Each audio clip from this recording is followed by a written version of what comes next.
Hi there, I'm Wendy McCallum, burnout and alcohol coach and wellness expert, and you're listening to Bite-Size Balance, where everyday extraordinary women share their stories, expertise, and wisdom, all in the name of lifting each other up and creating a better life by design. Whether it's wellness, career, relationships, food, alcohol, mindfulness, hormones, or parenting, we talk about all things women's balance. If your life looks great on paper, but it still feels like something's missing, you're in the right place. Welcome to Bite-Size Balance. Happy New Year, everybody. It is January 2022, and I have absolutely no idea how that's possible because it feels like it was just 2019. But I think that is what this pandemic has done for most of us.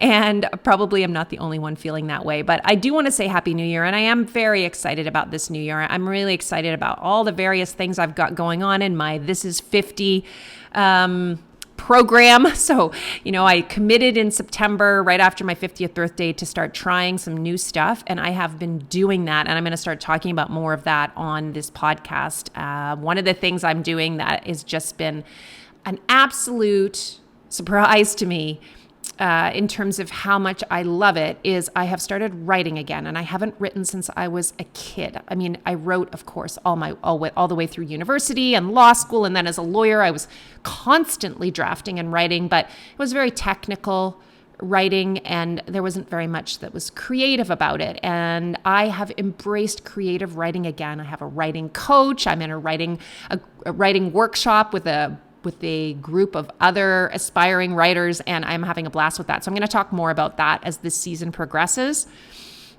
We have a really great lineup for you in 2022 on Bite-Size Balance. I have this month coming up a conversation with Dr. Lori Brotto, who is a sex researcher and psychologist and professor at University of British Columbia, and just an all-round expert when it comes to desire in midlife for women. And Sarah Bailey and I interviewed her together and absolutely loved the conversation. So many light bulb moments in it. So that one's coming up. Stay tuned for that, and lots of other great stuff coming down the pipe. So what I wanted to do is I want to introduce my guest for today, because today's episode is fantastic. We're starting the year off with a bang. I'm talking to Dr. Jenn Salib-Huber, who is, of course, a naturopath and a registered dietitian, as well as an intuitive eating coach. She's been on the podcast a couple times before.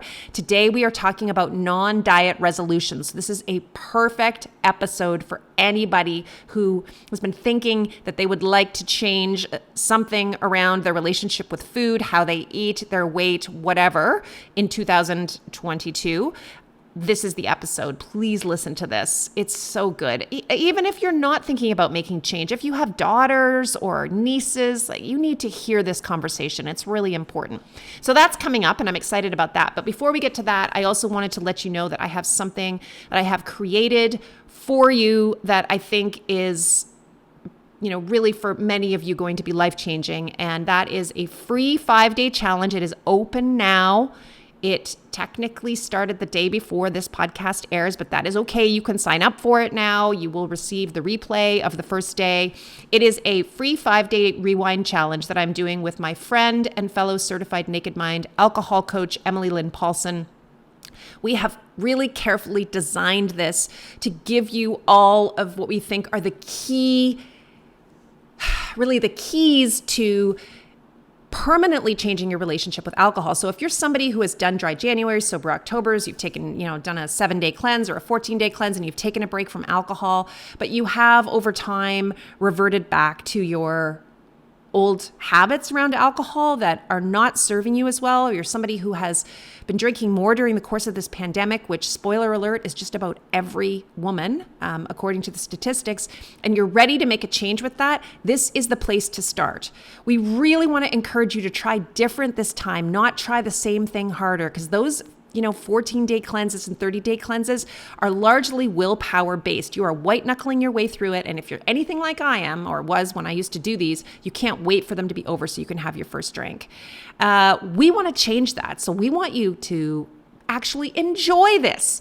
So we want you to go into this break from alcohol with a completely different mindset so that you can actually learn from it and really like maximize the value of it for yourself and start shifting some of the beliefs that you have around alcohol so that you can permanently change your relationship with alcohol instead of just temporarily changing it. And I'm not talking about quitting drinking, guys. I am talking about making alcohol small and irrelevant in your life. So that alcohol is no longer running the show, so that it's pretty insignificant, so that you can legitimately take it or leave it, so that you are now making mindful, conscious decisions about whether you drink or not.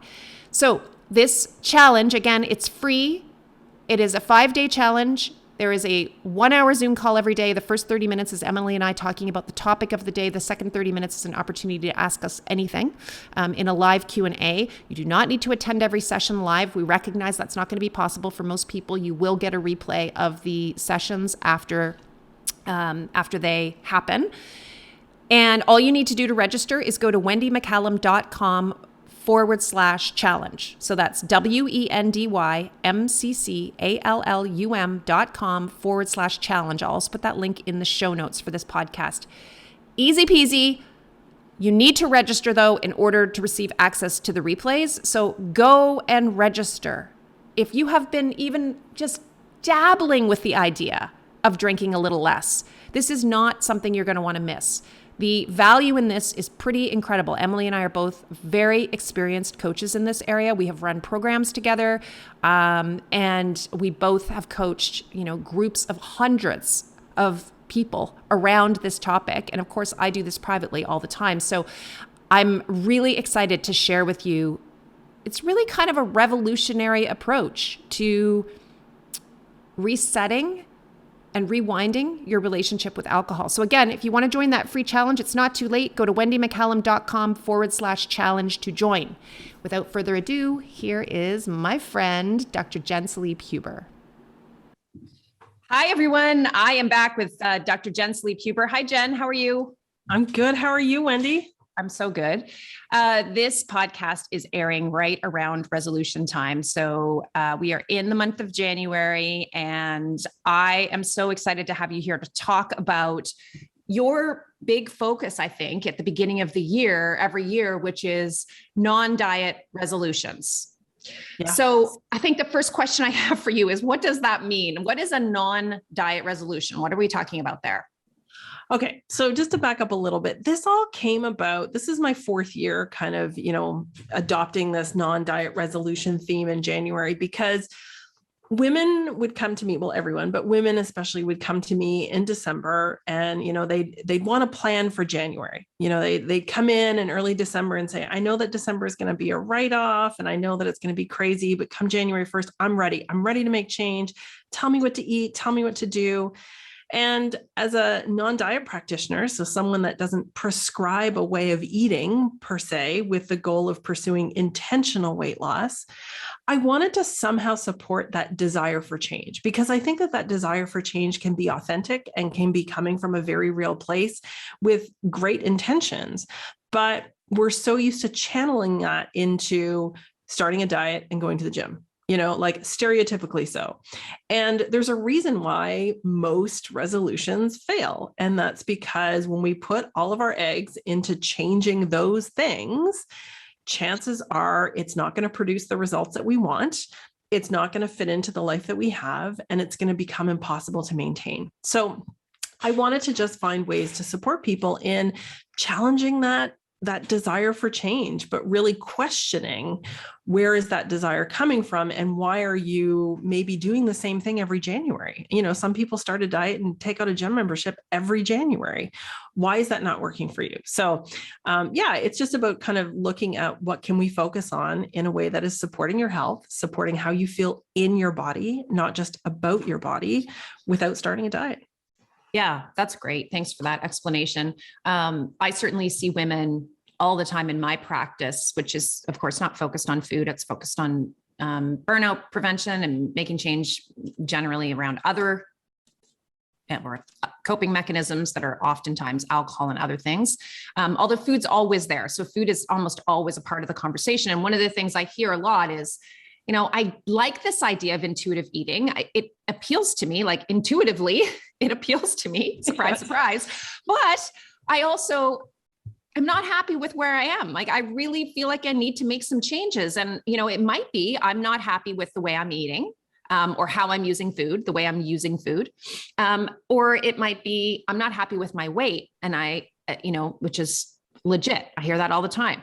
So the question is, how do we go? I mean, are we still able to make change if we're not, is it still a laudable goal to actually make change? Or is that something, how does that jive with your intuitive eating approach? And in terms of this whole non-diet resolutions, idea, which I love, by the way, how do we do that? Like, where does a woman like that start making change? What needs to shift? Is it the way we go about making the change? Is it the way we set the goals, or is it both of those things? I think we have to start with understanding what triggers the change and what triggers the predictable series of events that happen to most women when they aren't feeling good in their bodies, or they feel like they need to try and make changes to their weight for health reasons. And so I talk about this diet cycle where you're prompted to start a diet, whether that's because you tried something on and you didn't like how it fit, or you went to a medical practitioner and they told you that you had to lose weight. You're prompted to start a diet. And initially, like the first week of every January, it's exciting. It's new. There's all kinds of support. Your friends are doing it. Everyone at the gym is excited, and it feels, empowering. It feels like you've done something for yourself. But after a period of time, that restriction starts to feel uncomfortable. It's not fitting into your life. It's feeling hard. It's feeling like it's causing more pain, or, problems than it's solving. And eventually our willpower/resolve, whatever you want to call it, falters. And because diet culture and the diet cycle is built on the all or nothing mentality that you have to be doing it 100% for it to count, we kind of get into that, screw it. And then we kind of give up for a period of time and we start all over again. So the first thing that I do when I'm trying to help women get out of the undieting cycle is to say, okay, let's figure out, what are those prompts? What is it that prompts you to think, oh my God, I've got to do something about this. Oh my God, I've got to try and control my weight, or whatever it is. And it's often based on kind of what I call these undieting beliefs, or these dieting beliefs, is that, one is that we're supposed to be, and I'm saying supposed to in quotes, we're supposed to be a certain size and shape. This may be your wedding weight, your high school weight, your whatever weight or size. And we believe that we were happier there, and we believe that we need to try and get back there. And the second belief is that we believe that we have to be in control of that at all times, and that if we're not, we're doing something wrong. Right. And then the last one is that we should be trying to control our weight for reasons of health. And when we unpack all of those, we can start to see that those aren't actually true most of the time for most people.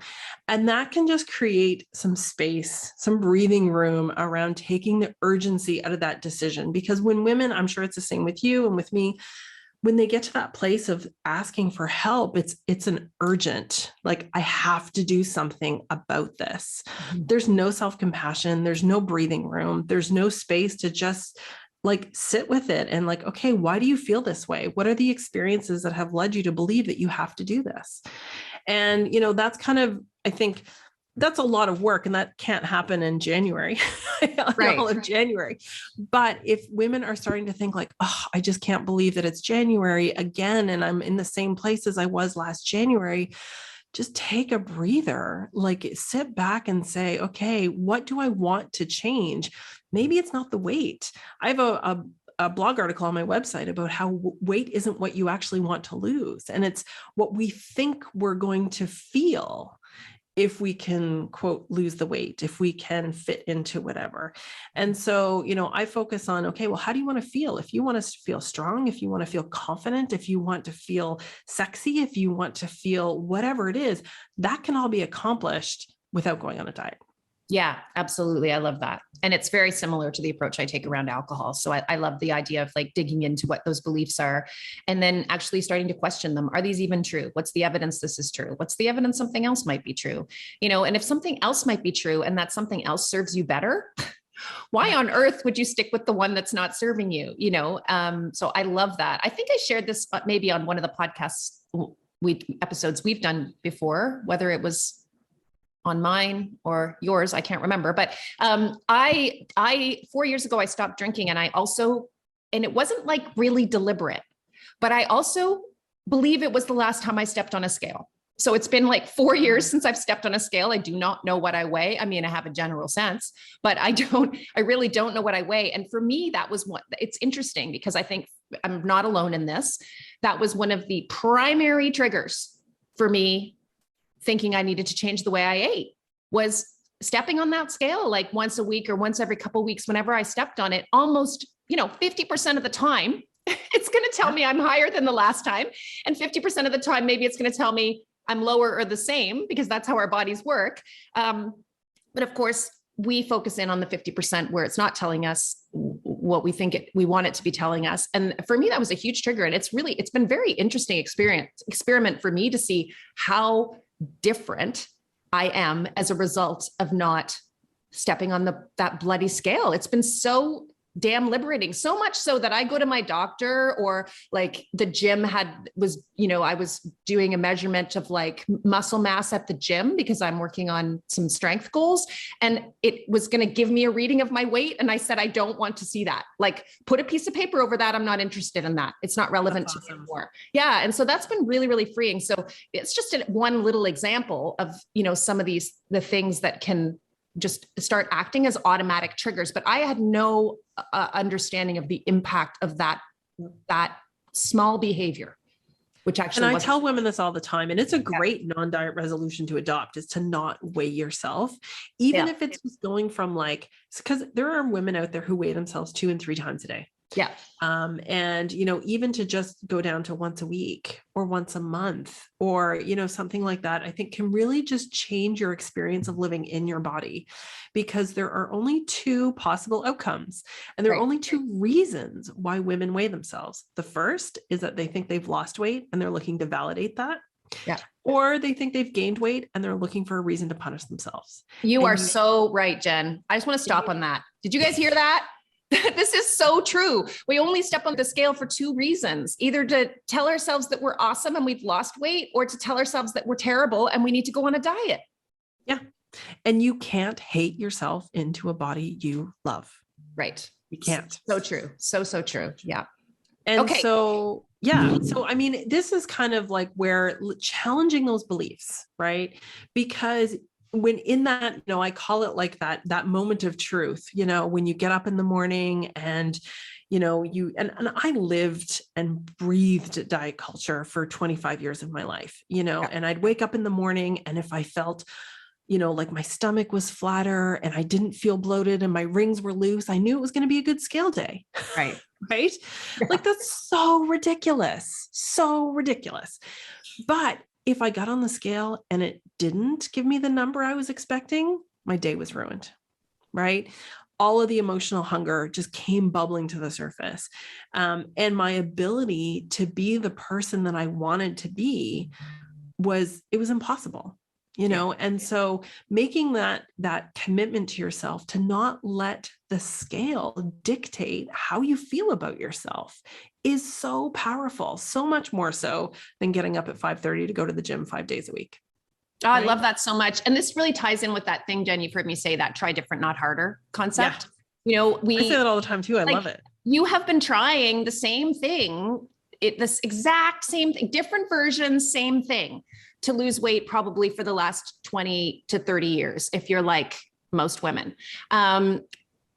It's not working, guys. If it was working, you wouldn't be back here trying to make a diet resolution in January, which Jen and I are trying to encourage you not to do. Do something different this year. Try something different.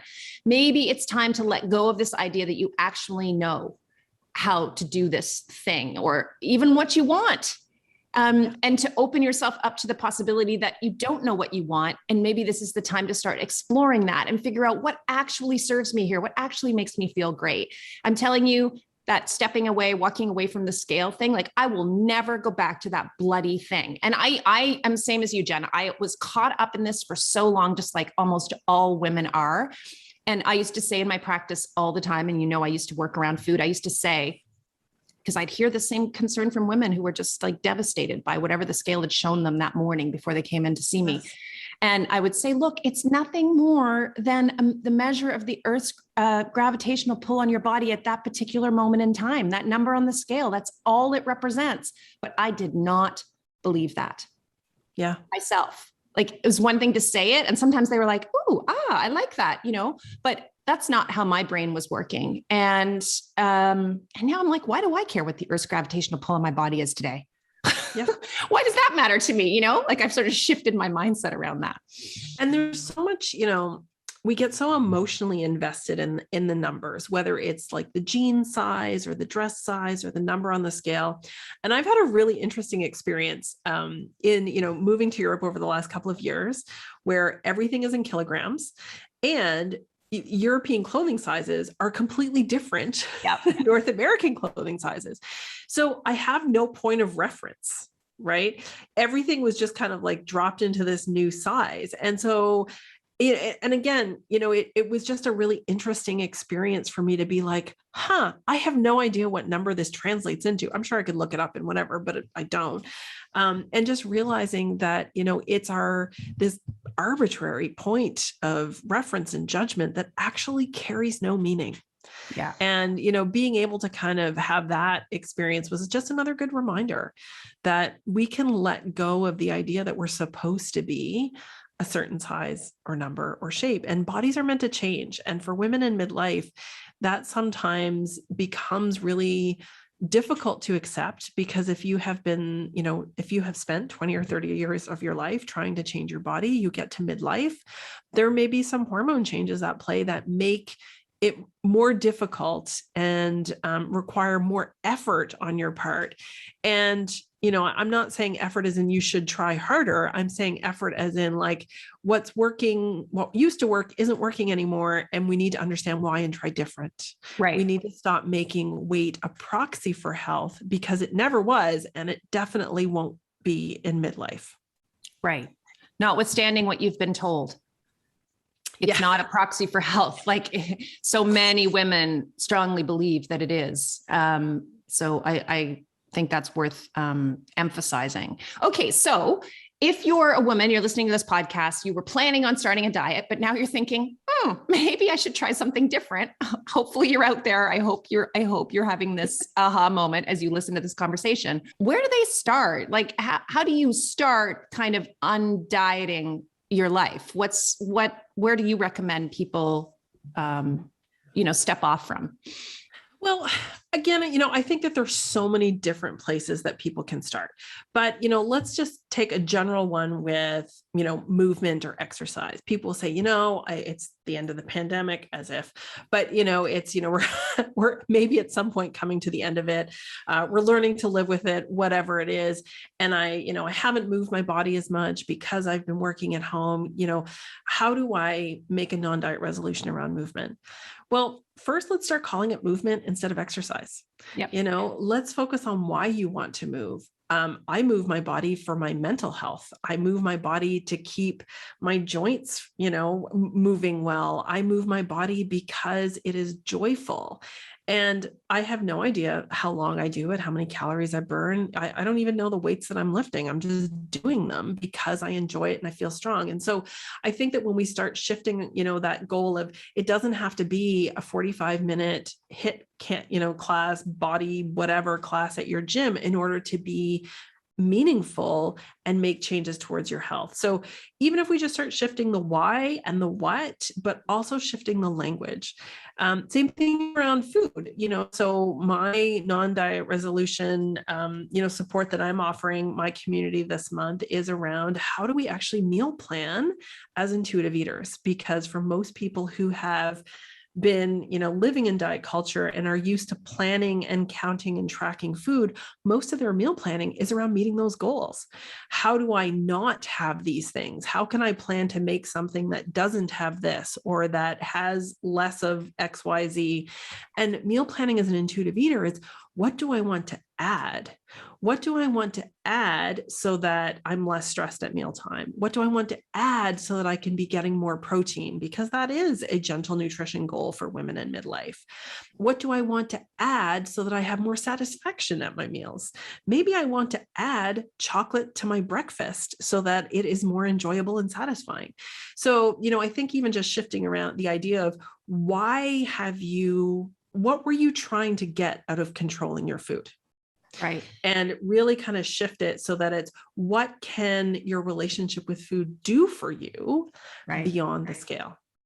So probably a part of this at the beginning is very similar to the approach that I take when I'm helping women change their relationship with alcohol, which is, before you really start dedicating a lot of effort to doing anything differently, try to figure out where you actually are now. And part of that is, again, leaning into the kind of this experiment mindset that I talk about a lot, but actually paying attention to what the thoughts, beliefs, and, the patterns are around eating for you. Like, what do you actually think this is going to do for you? What are the things you're telling yourself about why this is important? And getting clear on that stuff, because again, those underlying beliefs are the things that are there. Sometimes they're wrong. Very often they're wrong. Don't believe everything you think. And until we challenge them, though, we can't replace them with something that's truer and that serves us better. So I like that. That's great. Yeah. Yeah. And I mean, undieting your beliefs around food is a big part of the process. For a lot of people, they eat according to the clock because that's what they've been told. Right. So they eat breakfast, lunch, and dinner and 2 snacks and they call it a day. But when we actually start paying, attention to that and try and practice attuned eating, which is different than mindful, attuned eating is focusing on understanding hunger. Are you feeling physical hunger, emotional hunger, taste hunger? What does fullness feel like? And how do we actually measure that in, kind of in a subjective way, but also how do we incorporate satisfaction? Sometimes it's not satisfying to eat at 12 o'clock if you're not hungry. But if you've been told you have to eat at this time, or you shouldn't go, more than so many hours, or you should go so many hours, you're eating just for the sake of eating, and that's not satisfying. So, challenging those beliefs, or challenging the belief that you shouldn't be hungry 3 hours after you've eaten, or challenging the belief that you shouldn't eat, within 2 hours of bedtime, or, trying to figure out, like, why are you eating? Much more so than what are you eating? Because all of us know how to eat. And I say this all the time, that if it was just about knowing what to eat to be healthy, I wouldn't have a job, because anybody can Google that. If you just want an objective, what should I eat? That's easy to find. But we need to understand why we're eating and how we're eating, and how can we have a relationship with food that is flexible and forgiving, and not one that's based solely on producing intentional weight loss. Yeah. And from a very practical perspective, which is what I'm all about, I think we have to understand why it's so difficult for us to make whatever the changes we've been trying to make, even if the change is something that falls into this kind of attuned eating, intuitive eating approach. So it might be, I need more protein, or I want to eat more fiber, vegetables, or whatever. Because my energy's low, or my digestive system's off, or whatever your reason is for that. In order to make those changes, sometimes we need to go back and we actually need to spend some time looking at, like, practically speaking, why isn't this happening? Like, what's happening in the rest of my life that is making this really difficult for me to do? For most of the women that I work with, and probably a lot of the women you work with, there's just way too much stuff going on all the time, and they're overwhelmed, and they're, nearing or in burnout, and trying to actually prioritize doing this, taking the practical steps that are necessary in order for the actual, like, fibrous vegetables to be in the fridge is not possible. And there needs to be some change, like in a completely different area of your life, in order to support you with, meaningful change in this other area. I don't know if you find that too, but that's certainly something I find. Yeah, no, definitely. And I think that part of it is that we've adopted this all or nothing thinking around food, that it has to be perfect in order to count, that 98% isn't good enough. So, if someone starts out with a food goal, let's say fiber, for example, and they have a goal that they want to add more fiber, and they manage to do it Monday, Tuesday, and Wednesday, but Thursday, they've got a sick kid and a work deadline, and life goes off the rails, and they end up, going through a drive-through. because that all or nothing thinking has driven that whole relationship, they go into, screw it. And then they just like, I'm just going to start over on Monday. Mm-hmm. And, that is the biggest trap door that women, especially, I think, fall into, because we hold ourselves to these impossible standards when it comes to food. Right. And the reality is that if food needed to be perfect, we wouldn't be sitting here having this conversation, because the species wouldn't have survived. Right? We don't need food to be perfect. We can benefit from intentional and intuitive choices. We can benefit from planning and trying and doing the best that we can with the resources that we have without it needing to be perfect. So one of the ways that I practically do that is using something called the add-in technique. So, I always say food matters. It just doesn't matter as much as we've been led to believe. And that means that it doesn't have to be perfect. So if I'm trying to get more protein, which is, I think, a very reasonable evidence-based goal for women in midlife to help maintain muscle mass and strength and agility and all of those good things, I don't have to count it. I don't have to measure it. I can just plan to have the types of protein that I enjoy on hand, accessible. That sometimes means buying canned beans. That sometimes means buying, pre-prepared things, so that I can make the choice easier and more accessible. It doesn't always have to be homemade, perfect. I tell women all the time, buy the pre-cooked chicken strips. If that makes protein more accessible to you at lunchtime, do it. That's great. It doesn't have to be a roasted organic chicken that you made by yourself over 4 hours and, pre-portioned and put in the freezer. And, we just hold ourselves to these impossible standards. So, we can use the add-in technique to make those intuitive and intentional choices without having to measure and count it. And that way we're less likely to judge ourselves as well. Right. Yeah, I love that. That's great. So can we talk about goals for a second? Because, the other thing we're notorious for doing in the new year is setting the specific goals for ourselves. So I can imagine that many women who are listening to this podcast episode have made some kind of a goal around food, weight, eating. Do you still set a goal in this non-diet resolution approach, or is it a different type of goal, or do you not recommend goal setting? I don't recommend traditional goal setting, which is outcome based. Right. So I try things on. That's how I set goals. And that's getting curious about something. I'm going to try this on this week. And that's what I tell the people that I work with all the time. Just try this on. Just pay attention to how that feels. If it feels good, even just doing it once, great. Let's talk about that. How can we then put steps in place that, maybe work around like the science of habit change and habit stacking? And how can we actually make it so that it doesn't feel like it's so much work, and that you actually do maybe set some intention around doing it more often, which is kind of along the lines of the intuitive eating meal planning, right? It's like people will say, oh, I just love when I have vegetarian meals, but I just can never remember. Well, okay, that's a great example of something we can add in, and we can talk about things that we can do to make it easier, right? Maybe we set up like an automatic grocery list in your food app that it's just added every time. So it's just those kinds of things that, I think that when we set goals, they're always outcome based, but I much prefer goals that are focused on the process, because if we can commit to the process instead of committing to the outcome, we're never going to lose. Like, there is no way to fail at committing to the process. Yeah. And I think there's also great merit in when you're setting goal. I agree with you totally on the outcome goal, not being the way to set really to set a very meaningful goal and also an achievable goal. We just have far less chance of actually achieving it. I think another really important component of goal setting that we don't talk enough about is the importance of focusing in terms of an outcome on how you want to feel. So what's the emotion? What's the feeling that you want to have? What is it that you're going for here? How's your life going to be different? How's this going to impact, all areas of your life, whatever this area of changes that you're working on, whether it's food, it's alcohol, it's, overworking, whatever it is, joyful movement. How's it going to make you feel? What is it that you're going for here? So for example, I'm working with women around alcohol. It's like, I'm looking to make alcohol small and irrelevant. I want it to be insignificant. I don't want it to be running the show anymore.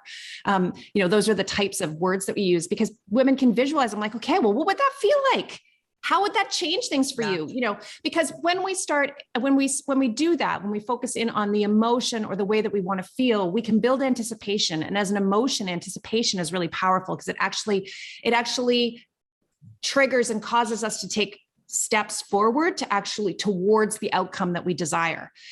Whereas if it's just an outcome-based goal, so I don't know what let's take a weight goal. It's like, oh, I want to lose 30 pounds, by the time I go on this trip. We're creating the opposite of anticipation. We're creating anxiety with that usually, because the first thing our brains are going to do is say, oh God, that's not possible. This is going to be really hard. I don't think that's going to work. It's never worked in the past. Right. And so what we create is that emotion of anxiety, and that just paralyzes us and keeps us stuck. Anxiety never causes action. It does the opposite. It just keeps us like frozen almost. And so really, I love a goal that is an emotion-based, feeling-based goal as opposed to an outcome-based goal. So what is it I'm looking to achieve in terms of how I want to feel? And then I encourage my clients to just lean the hell into that and like journal about that. And we'll talk about it all the time. We'll go back to that. Okay. How are you feeling? Like, have you noticed any changes that might be getting you closer to that way that you want to feel?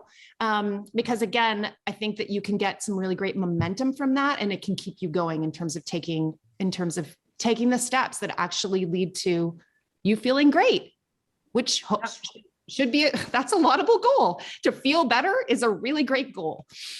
And when women make a number goal, right? Again, they're, I don't want to use the term fixated, but they really believe that once they get to this number or size or can fit into these jeans, that they're going to feel good in their body. But really what they're focused on is they want to feel good about their body. Mm-hmm. And that is always going to be fleeting, because just like our moods, we will still have bad body days, even if we get to that number on the scale where we think we need to be.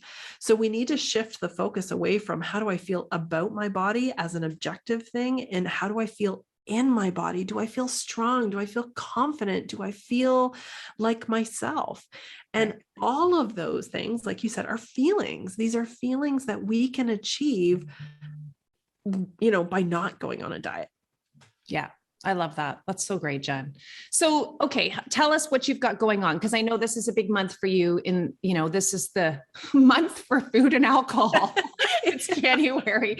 You're probably as busy as I am. I love January though, because it is a time when we're just naturally, I guess not naturally, but actually the opposite of naturally, we are artificially prompted to think about our relationship with alcohol, for example, just because of the commercial industry and what's going on with that, and also often food. So what have you got going on in the world of non-diet resolutions this month? How can people find out more about your approach and what's going on there? Yeah. So all of this month, I have guests like you and other people who are participating in my non-diet resolution, challenge this month, which is challenging, this idea of what needs to change. So, on my podcast and on my page, on my website, I've got lots of resources there. And I'm always accepting new coaching clients for people who maybe want to dig a little bit deeper into that, changing that relationship even outside of January. And then I have my group program, which runs in May and September and January. So we've already started this January's, but the next one will be running in May. Okay, fantastic. So if people want to join that challenge, the free challenge that's going on, they can just go to your website and get the information there to sign up.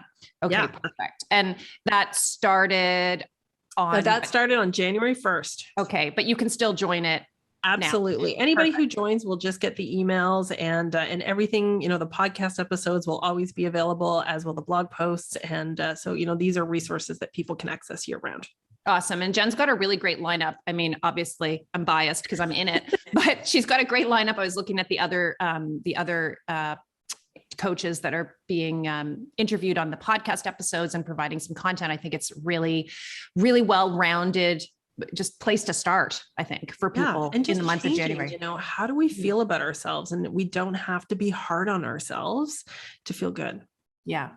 Well, thank you so much, Jenn. As always, it's been a delight to have you here on the podcast. And I really encourage people to go check out that free challenge that Jenn has got going this month. Are we calling it a challenge?